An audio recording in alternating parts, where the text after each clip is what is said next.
What is up, everybody? Happy Saturday to you. I am getting ready to wrap it up for the night and gear up to just be thankful because my son will be 6 tomorrow. So I'm excited. He's a good little guy. And, it's funny. People are raising their kids all kinds of ways. There are some people who are raising their kids to have basic respect, decency, and then there's other people who, I don't know, for whatever reason, they're just winging it. Their kids are coming to school disrespectful, disrespecting other kids' spaces. So my son, who is he's a teddy bear, right? He minds his business. He's very friendly, right? And he's dealing with bullies. And, he's one of those kids. He's non-confrontational. He doesn't like to fight. That's not in him. But it's one of those things that as you realize that, life really starts very early on. And we don't even realize how much lifing children have to deal with, even when it comes to other kids, where you're dealing with the dynamics of some kids are, living in homes like mine where we aspire them to be better. We aspire them to be curious and to explore, to ask questions, to be nice, to be themselves. And then there's other kids who they don't get any love. They don't get any attention. They don't get any type of validation. They don't get any type of direction or guidance. They're just frustrated and they don't understand why. And then they go to school and they take those frustrations out on other kids. And so there's just this cycle of human experiences that we deal with early on that I don't think that we really pay attention to. Kids, one thing about the situation is I told my son, bullies stop when you stop being afraid to fight back. And it sucks that at a very early age, these kids are having to understand the balance of when to fight. And it is sad, but this is the reality. My son, like I said, he's sweet, but I told him, you cannot allow people to hit you. You can't allow people to disrespect your space because they're going to keep doing it if you allow it. So I had to show him pattern logic. Kids learn patterns early. Red, red, green. Red, red, green. So I taught him the pattern of hit, do nothing, or cry. Hit, do nothing, or cry. Hit, but instead of doing nothing, you punch or you hit back. And that changes the pattern of things. I said, if you punched instead of cried or told somebody, what do you think is going to happen the next time? He said, I was like, they're probably going to, I said, there's a question mark there. Because now that kid is going to think twice about hitting you because they know that you hit back. And that's what kids are trying to find out. So if your kid is dealing with a bully, you may be a non-confrontational person. You may not be a person out there looking for a fight. But you got to teach your kids that there's a time to fight, and you're going to be scared when you have to face those times to fight. But you have to get over your fear, and you have to fight. And you have to fight back to get sometimes the respect that you deserve. Because there are a lot of people out there, they will just punk you until they know that you're going to react in a way that is not going to be favorable to them. So that's how I'm helping my kid navigate his bullies. I look forward to the day when I get a phone call from the school saying that my son knocked the shit out of another kid. I wouldn't be mad. I'll probably take him for ice cream, right? Because people should be teaching their kids not to go to school hitting on other kids and disrespecting them. And I don't want my kid to go to school hitting kids, no. But if, somebody, got into a little scuffle, Devin, punched somebody really, it's like, okay, well, what happened? And if he was defending himself, I'm just going to be like, good job, kid. You're not in trouble.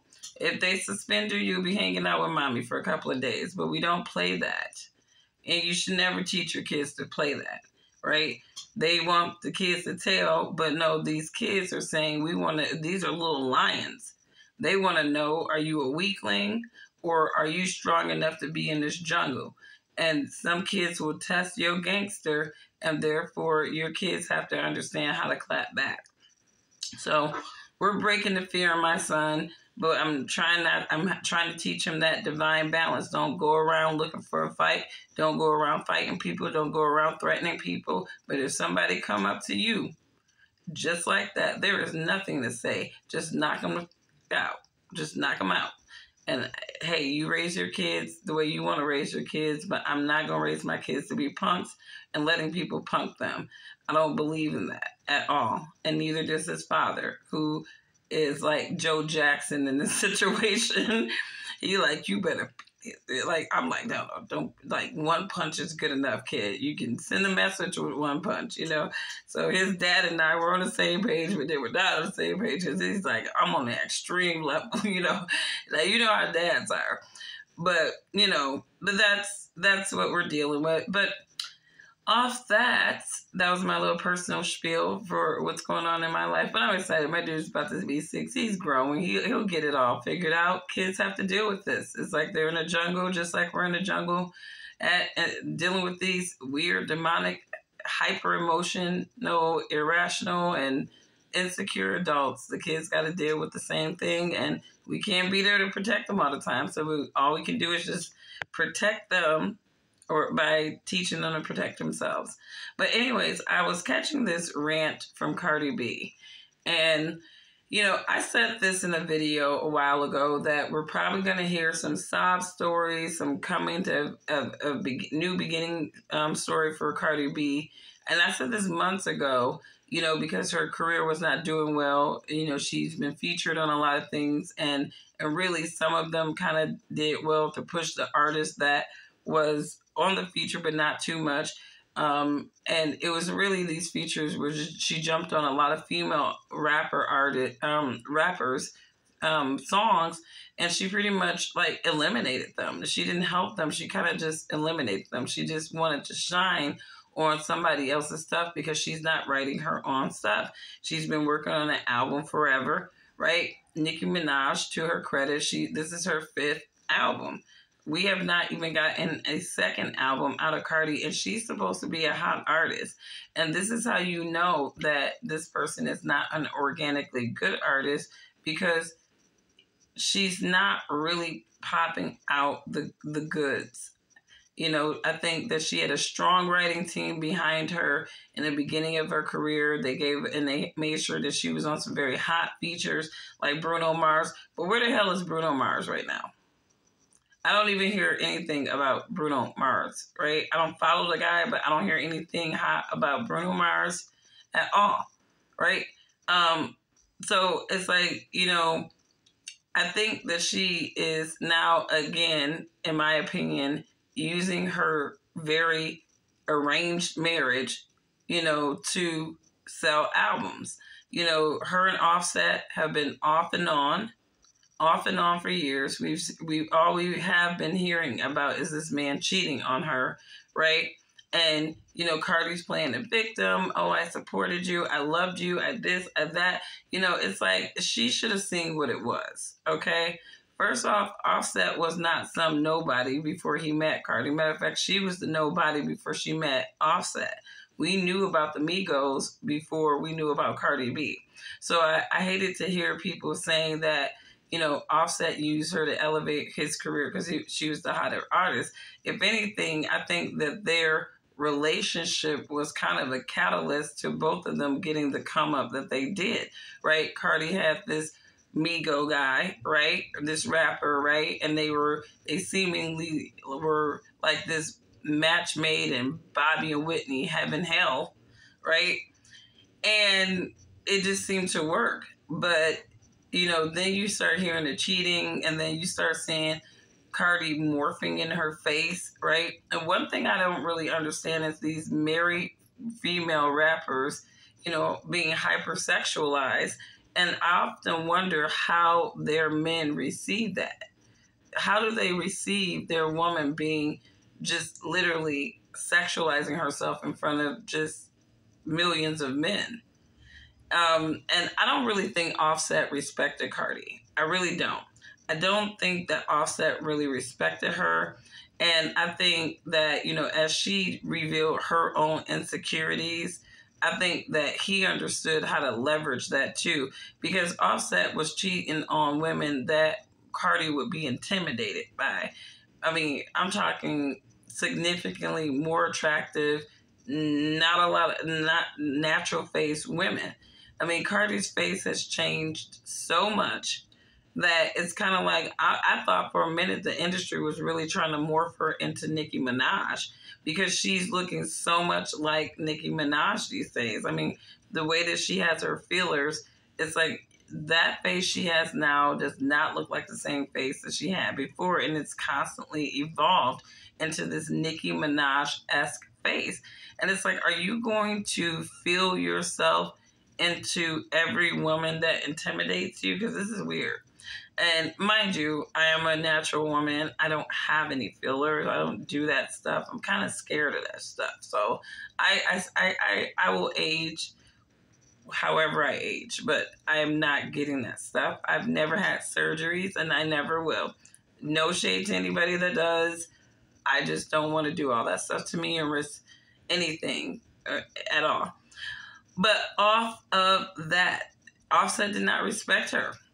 It was very clear that there was some advantage that he saw, and it was just, I'm going to be on for the ride, the relevance, and to make sure that my career stay up no matter what happens to the Migos, because the Migos were that band. They were hot and cold in the industry for a while, I think culture really helped them get back up, because that album, like after Versace, they were struggling. Drake helped them as much as he could, but it's like, I mean, dude, y'all got to get it how y'all live it. And so, but I think they came out with some really good music. I mean, regardless of what people thought about the Migos, they were a pretty talented duo, and they did turn out some good hits. But I think that Cardi was like that addition for Offset, right? And I think that Offset was looking at bigger picture things too.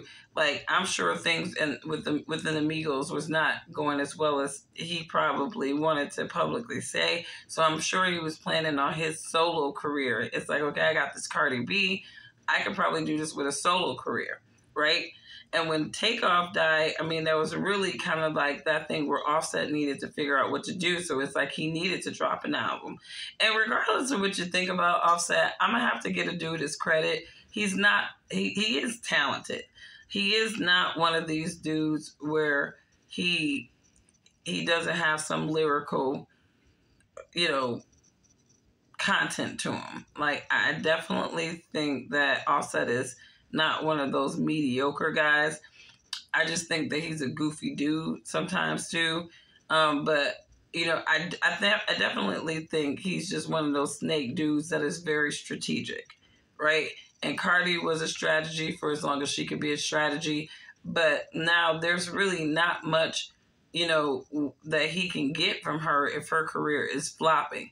And I think this flop could be an opportunity for Cardi B to come out with a decent album, hitting all those, women empowerment, hurt by men, and just niggas ain't shit kind of stuff, like pushing out stuff like that. I can totally see that being the theme of her next album to sell. She's going to sensationalize her divorce or her beef with Offset.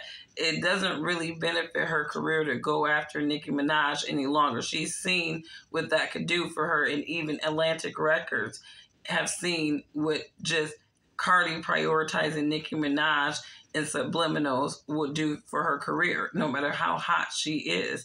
It's like, you can't prop somebody who isn't really, she's mediocre talented, right?